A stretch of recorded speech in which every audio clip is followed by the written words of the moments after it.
Tonight on Divine Mercy, Prime His Lordship Bishop Michael Bibi makes an inspection tour of some projects in the diocese, precisely at the Divine Mercy Co-Cathedral and the Pastoral Center, where contractors vouch maximum efficiency. Plus, educators in Buea re-echo the importance of bilingualism in Cameroon, most especially within the school milieu. And it is at Lake Nachtigal in Dibuncha that the 2025 International Wetland Day was commemorated in the Southwest region amid calls for conservation of wetlands. Good evening and thanks for joining us. This and more of these stories will be yours in just a moment. Please stay with us.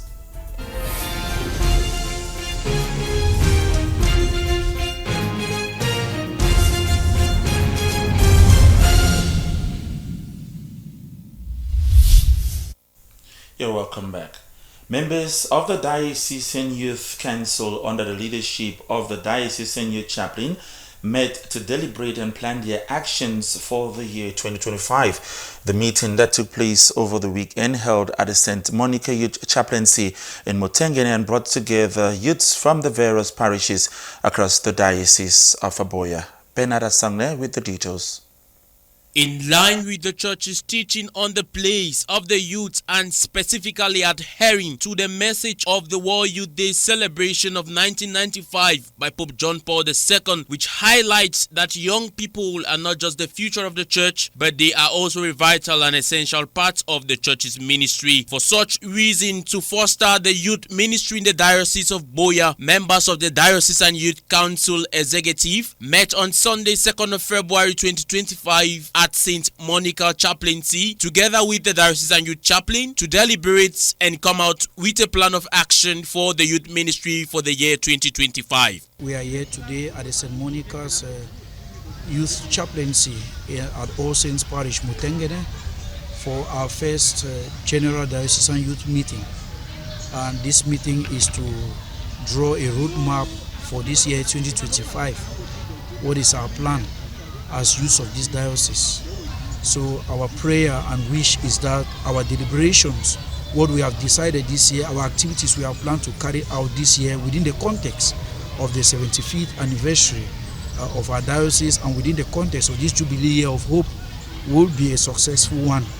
Flowing from the just ended Pastoral and Economic Week in the Diocese of Buea, the chaplain, Reverend Father Ansem Kebi, used the opportunity to call the attention of all the youths in the Diocese of Buea to remain resilient and steadfast in their distinguished task.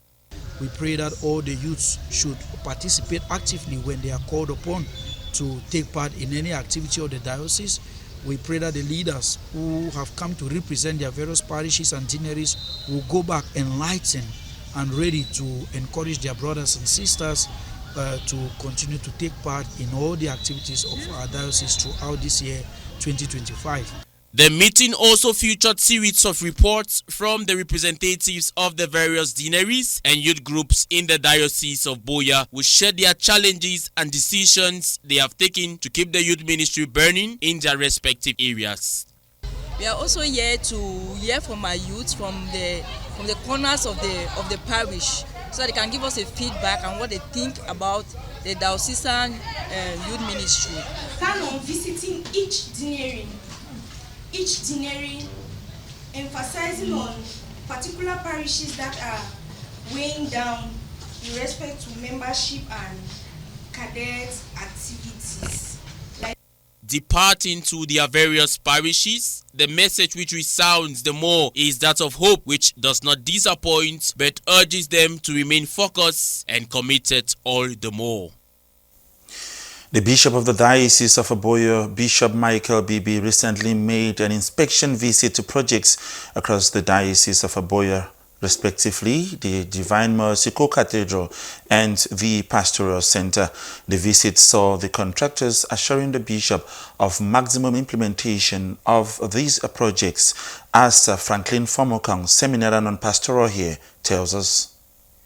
This Monday, February 3rd, 2025, Bishop Michael conducted a thorough inspection of the ongoing construction works within the co-cathedral premises. The bishop's visit aimed to assess the progress made by the contractors on various projects. The bishop began his inspection at the Divine Mercy Co-Cathedral, where work is currently going on, so as to install a staff ceiling outside and inside the cathedral building. And as you must have noticed, you see that the work has been divided into two phases because there are three teams. There is the first team on the left, as you must have seen. There is the other team in the middle and the other one on the right. So what they are doing is they are beginning with the staffing from the outside, and then they will have to go inside. So they will do the altar, they will do the places where you have the fans and the lights in the church.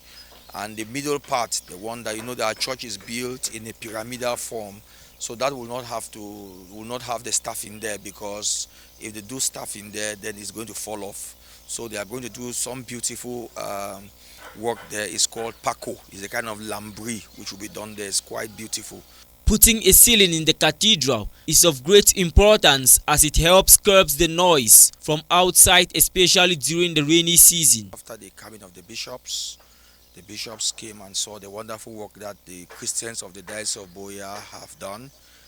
And we thought that we cannot end the work like that, because waiting for the rains to come, and if the rains come and nothing is being done, it will greatly affect the liturgical life of our church here, because when rains fall, there's a lot of noise. So I think the bishop thought that it would be necessary and imperative that we do the ceiling. The bishop then proceeded to inspect the last floor of the third block of the Bishop Pius Awa Memorial Pastoral Center and the decking of the second floor of the conference room, where he noted that the work was progressing steadily. Those responsible for the construction expressed tips on the nature of the work and its time span. Certainly, at the level of Block 3, we can see that we are already at the level of the lintels. All the pillars have been raised, the walls are also in progress, and we have been authorized by the bishop that at the end of this month, the roofing should be there. All the materials for the roofing should be there already. Presently, we are on the decking of the first floor on the conference hall. Everything being equal, we are laying decking blocks now. By Friday, Saturday, the decking will be done. During his inspection, Bishop Michael also interacted with the contractors and workers, inquiring about their experiences and challenges. He encouraged them to continue their good work, assuring them of his support and appreciation. As construction in the co-cathedral and pastoral center near completion, Bishop Michael's inspection visit served as a morale booster for the staff and contractors. Their hard work and dedication have brought the projects closer to their goal, and the bishop's commendation have motivated them to push forward with renewed enthusiasm. Christians of Moyuka Dinari have appealed to the Diocese of Buea for the establishment of a hospital in their Dinari. The appeal was made over the weekend during the celebration of the 75th anniversary of the Diocese of Buea at the Dinari level in Moyuka, as Hilaron Tukov tells us. Moyuka subdivision is referred to as Moyuka Dinari in ecclesiastical administrative terms. Comprising 6 parishes, the Dinari is severely impacted by the ongoing crisis in the 2 English-speaking regions of Cameroon. This crisis has resulted in a lack of social amenities, including educational and medical institutions. In celebrating the diocese's 75th anniversary, the Christian community in Moyuka Dinari, through the Dinari Pastoral Council chairperson, requested the establishment of a hospital to address the health needs of the local population. I wish to appeal, you should also create a convenient hospital in Moyuka that will provide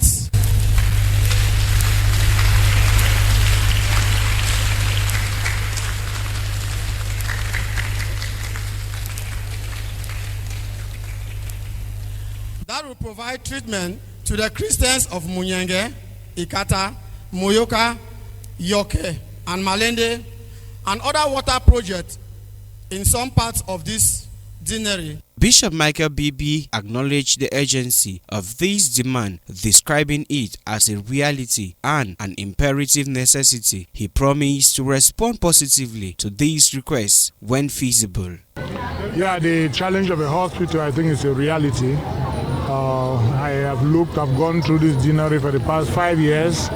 I've looked at the health situation, and I think that the whole aspect of having a hospital here is a necessity. And this is not the first time they're mentioning it, and I think we will continue to reflect on it.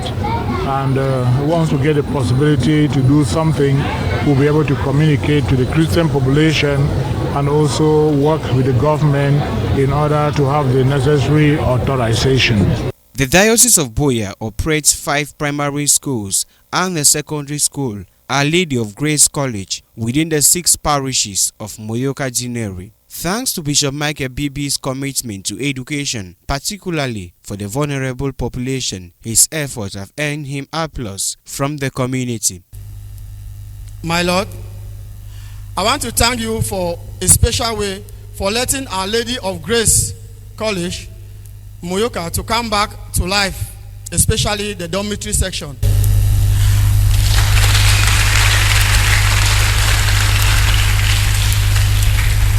And our Catholic primary schools in some parishes. I am pleading that Catholic primary schools should be open to all other parishes so as to bring up our children in our faith. It should be noted that since assuming office as Apostolic Administrator and then Bishop of Buea, His Lordship Michael Bibi has been vocal about the challenges facing Moyoka Deanery. His initiative includes restoring access to clean water in the Bafia community and electricity in Ikata community. Additionally, his annual pastoral calendar features 6 pastoral visits to the 6 parishes in this deanery. Hilaron Clinton reporting there. We move over to Manfred, where youths of Manfred Diocese have been called to dedicate themselves, their children, and their endeavors to God. The call was made by the Cathedral Administrator, Reverend Father Celestine Abola, while closing the Cultural Week in Manfred at the Cathedral, as Otop Joseph tells us in this report. The youth of St. Joseph Cathedral Parish Manfred have showcased their know-how of their culture during their Cultural Week celebration, characterized by spiritual, physical and social exercises. The Cultural Week, which was launched on Sunday, January 26th, ended this Sunday, February 2, 2025, Feast of the Presentation of the Lord. In the course of the celebration, the youth were drilled on the theme of the Jubilee Year 2025, Pilgrims of Hope. Presiding at the concluding Mass on Sunday, Feast of the Presentation of the Lord, the Cathedral Administrator, Reverend Father Celestine Bola, exhorted all the Christians to always dedicate themselves, their children and endeavors to God. He explains what dedication is. No man will claim a monopoly for which we get that. Be it spiritual or temporal. We are just beneficiaries. We are just recipients of God in magnanimity, of God in benevolence, of God in generosity. Dedicating everything to God. Church the devil say, but dedicate or consecrate something in sincerity, but put them aside. Now God is poor. Now God will be the for this same way and give them back to God. During the Mass that saw the youth actively involved in the liturgy, awards of recognition were handed over to parents, guardians and youth who distinguished themselves. It also saw the crowning of Mr. and Miss Cathedral Youth Federation, CYF Cathedral Parish. The Cultural Week was a great success thanks to the effort of all, as expressed by Youth President Akwang Donatus. God being our helper, we are going to make it through to the end of this year, 2025. Equally grateful for our parents that have been with us today, and they gave us their support and encouraged us as well. You could see that after Mass, we had traditional dishes that were prepared by these young people, and our parents had the opportunity equally to buy. Well, sort of an income generating, but the whole intention was to make the day all a festive one. thank you all for your wonderful support, and thank you all for all that you've been doing for the young people of the parish. We can only hope and pray that we do better and we do best. Cultural Week was not only a platform for youths to share their culture with others, it also served as a reminder of a rich cultural values which seems to be losing its place today. Away from that, week-long activities to mark the celebration of the Youth Week, which coincides with Bilingualism Week, has been launched in Buea. At the Government High School in Buea, bilingualism is a solid pillar as staff and students strive to use the language daily, especially during this week of bilingualism, as Sama Eileen, who paid a visit to the campus today, tells us. We are at Government High School Buea, where the principal of this learning institution launched the Bilingualism Week Monday, February 3rd, 2025. She highlights that bilingualism is at the center of education in her school. My children are very, very bilingual. We have so many French children from French background who are studying in English, and the school has the E-classes, which is a special bilingual class. So up to now, this is the 4th year from 1 to 4. So they are doing bilingualism. So you see, it is really effective in GHS Bokwango. And I want to tell you that I'm so surprised myself that yesterday when I was talking to my students, because we did the launching yesterday, Monday, the 3rd, we did the launching. And when I was speaking in French, as you'll see in the images, you see, I was shocked. The students were understanding all what their principal was saying. So I spoke in French to set an example and to encourage even my teachers who are on the phones to be able to speak both languages. I told them the importance of bilingualism in our country. Madame Wende Evelyn is the vice principal of GHS Buea. She underscored the importance of bilingualism. In Cameroon, it is an aspect that it is part and parcel of our living, our existence, because Cameroon is a bilingual country. And so we disseminate it right down to our classroom. This school has never joked with bilingualism. And so when it comes to the period for celebration, we cause the students to know how important it is to be a bilingual student. The fact that Cameroon is bilingual is enough reason for us to impart that knowledge in our students to also be bilingual. To function well in this nation, you have to be bilingual so that you integrate and interact with ease. You don't have any difficulty to get into any office or to express yourself wherever you find yourself. Activities marking Bilingualism Week at GHS Buea include, among others, we have so many activities. We have poems, we have debate. It was launched on Sunday. We have debates. We have activities that project the importance of bilingualism or being bilingual. We have the bilingual games that teachers do at the end of 5 minutes at the end of each lesson. They are conscious, they try to express themselves in French in particular, since this is an English-speaking school. To the students, embracing bilingualism is part of being patriotic. I'm in a class of opposite arts, and bilingualism in our school is very important. And as a Cameroonian, each citizen needs to be bilingual. That is, each citizen needs to learn how to speak both in English and in French. And in our school year, while we're preparing for the Bilingualism Day, we can see the school choir as they will both sing the national anthem in English and in French. What I call, il y a beaucoup de signes qui montrent que le bilinguisme est très important. Comme à Bloc A, là-bas, nous avons beaucoup des informations sur le mur. We use our two languages. I can say an example is in class whereby we have different subjects. So we study them both in English and French. Equally, even when we are out with friends, most of the time we speak English and French. On Friday, February 7, these students will join citizens from across the national territory to commemorate the 20th edition of National Bilingualism Day with the objective of promoting the two official languages of Cameroon, French and English. The 2025 edition of the Wetland Day has been celebrated at Lake Nightingale in Dibuncha under the theme Protecting the Wetlands for Our Common Future. The events that saw the presence of members of the regional delegation of the environment and other bodies who all came together in order to discuss on how we can prevent our wetlands and our environment took place yesterday. Nadesh Nechongme accompanied the theme to Lake Nightingale. Her report. In celebration of the World Wetland Day under the theme Protecting Wetlands for Our Common Future, the Southwest Regional Delegation of Environment, along with civil society groups, journalists and local community members, made a tour to Lake Nightingale, located in the Dibuncha Edinal Council area of the Fako Division. This tour serves as a reminder of the positive steps being taken toward the conservation of wetlands in the region. Wetlands are very important for us, a part of those touristic aspects, a part of those cultural aspects, but for conservation. And we're very lucky that when we reach there, we discover the place is intact.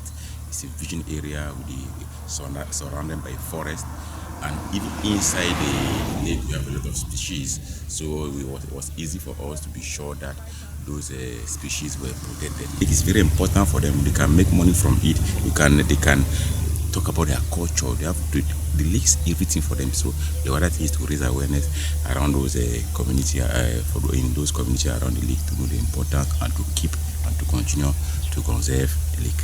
As an expert, he outlined some activities that could pose serious risks to the delicate balance of the ecosystem, and it is important that they stay vigilant and ensure sustainable practices are followed. Forests around it, even though we discover some plastic around, but I think the place is intact. We are okay with that, and the thing that we discover is that the custodian, they are ready to protect it. We even discovered that when we were going there, they stop us without knowing that we already see the chiefs. So that's why for us it's important. We want people to be involved. We want to mainstream biodiversity and mainstream lake, to let people understand that it's not for the government, all those things, but it's for the people, and we are just there to accompany these people. That's why I was very happy. According to this community member, he emphasized the importance of cultural values in conservation, highlighting that hunting or killing animals in the wetlands is strictly prohibited. Some people do they pass behind, like how I don't carry some person come now. Tomorrow sometimes you want come, you go reach for back day. You know go come for village. You just want to use that system because I don't show you the route. You can't pass come. So we say we struggle by all costs with the villagers. If you be say we catch person, we'll make sure we'll take you. If we not treat you for our own way or for our own traditional way, we'll take you hand for government. Among the highlights of the tour were the 207 steps leading up to a breathtaking view of the lake and the historic buildings originally constructed by the Germans and renovated in 2018. Some journalists and civil society members expressed their joy and appreciation for the natural beauty of this site. To see that place, it's a very big relief, and as I'm going back to tell the story, I have a different perspective which I'm going to paint as an environmental journalist, and witnessing it and living the moment, it's going to influence how I'm going to tailor my reporting so that it can create impact in the minds of people who will be watching and listening. I did not think I was going to have the experience I had, like climbing the 207 steps that we climbed, and then walking through the bushes and hearing their different cultural conservation mechanisms that they use. It was really exciting, being with the natives and hearing the beliefs that are flowing with the Nightingale Lake. Wetlands like Lake Barambimbo, oceans and mangroves play a vital role in maintaining the health of the ecosystem. They improve water quality, help mitigate floods and erosion, and provide essential habitat for countless species of plants and animals.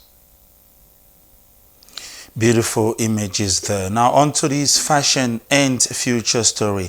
In today's society, most women will prefer low haircut and low hairstyle to the traditional long hairstyle. Most women attribute the low haircut or style to cost or the humid climate, while others will prefer the traditional long hairstyle, as Magdalene Wondo sampled the opinions of some women in this report.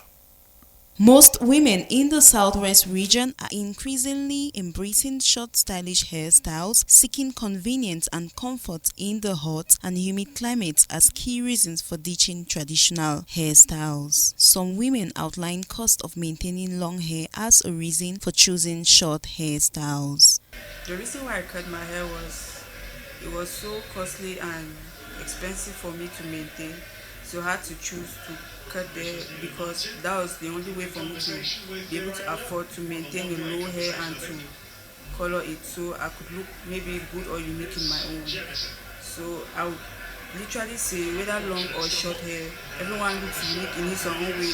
Actually, naturally, I'm a very hairy person. So when I go to a salon to maybe do braids, and if they're doing braids for 4,000, maybe they'll tell me mine is 6,000 because I have too much hair, and I was not really comfortable with it. Because of too much heat, I had to cut it and just leave my hair naturally low. So the reason why I shaved my hair is because, first of all, the economy is too hard on us. Secondly, the stress of thinking of the style to plait.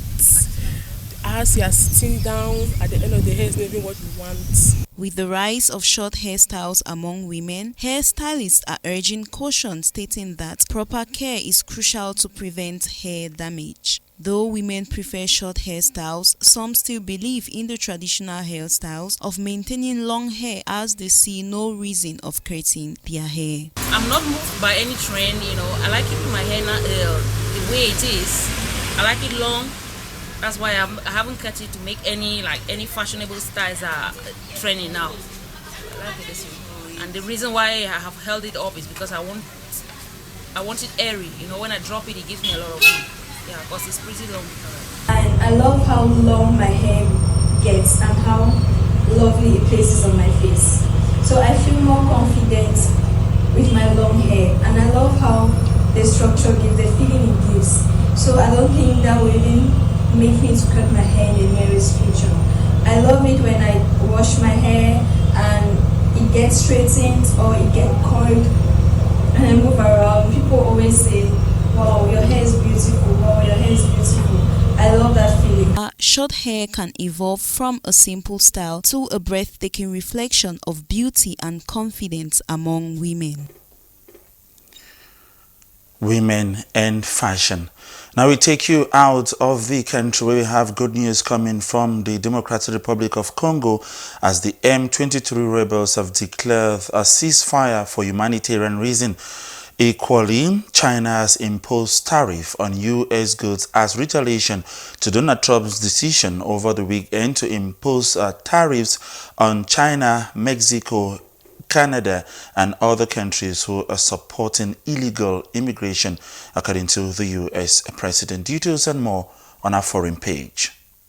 Rwanda-backed rebels who took control of Goma, a crucial city in the eastern Congo, have declared a unilateral ceasefire in the area for humanitarian purpose. The M23 group made these announcements on Monday, responding to calls for a safe passage for aid and needs of hundreds of thousands of displaced individuals. Goma is situated in a region rich in mineral resources, yet it remains under rebel control. There has been no immediate response from the Congolese government. On Monday, UN spokesperson Stephen Dujarric provided an update on the situation in Congo, expressing concern over rising health risks. He noted that while some economic activities are resuming, schools and banks are still closed and food shortages persist. The coalition of rebel factions in Eastern Democratic Republic of Congo has announced a humanitarian ceasefire effective this Tuesday. The UN reported that at least 900 individuals have died and 2,880 have been injured in the recent violence surrounding Goma, the largest city in the Eastern Democratic Republic of Congo, now under the rebel control. The G7 nations and the EU have condemned the offensive as a blatant infringement on DRC Congo's sovereignty. The coalition known as the Congo River Alliance has accused the Congolese military of using aircraft to bomb areas under their control, resulting in civilian casualties.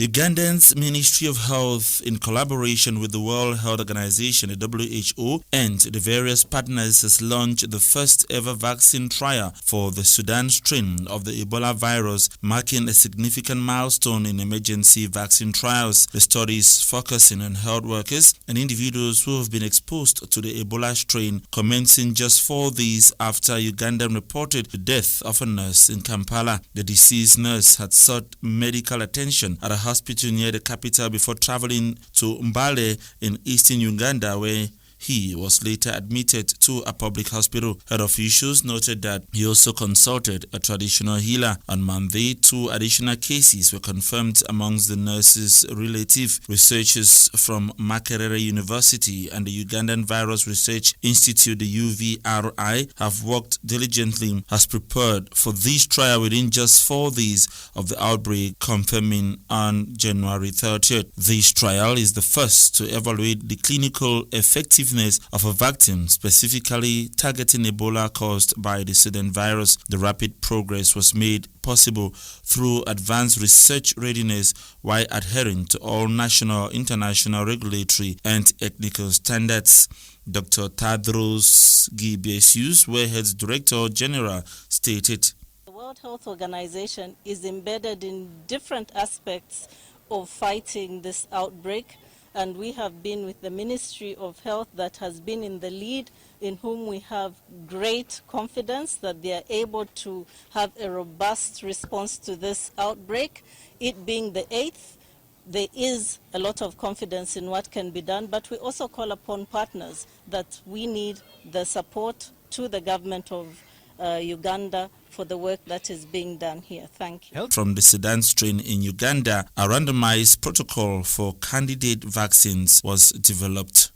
Today, Tuesday, China announced it will impose new tariffs on U.S. imports in retaliation for Washington's recent tariff hike. The new measures include a 15% tariff on coal and liquefied natural gas, as well as 10% tariffs on crude oil, agricultural machinery, large vehicles, and pickup trucks. These actions comes after the U.S. imposed a 10% tariff on Chinese goods over the weekend. On Saturday, President Donald Trump unveiled a series of tariff increases targeting major trade partners, including China, Canada, and Mexico. The measures add a 10% tariff on top of the existing duties. Trump framed the tariffs as a way to punish countries he says have failed to stem the flow of illegal migrants and drugs into the U.S. As tensions rise between the world's largest economies, the global economic landscape remains uncertain, with potential consequences for both businesses and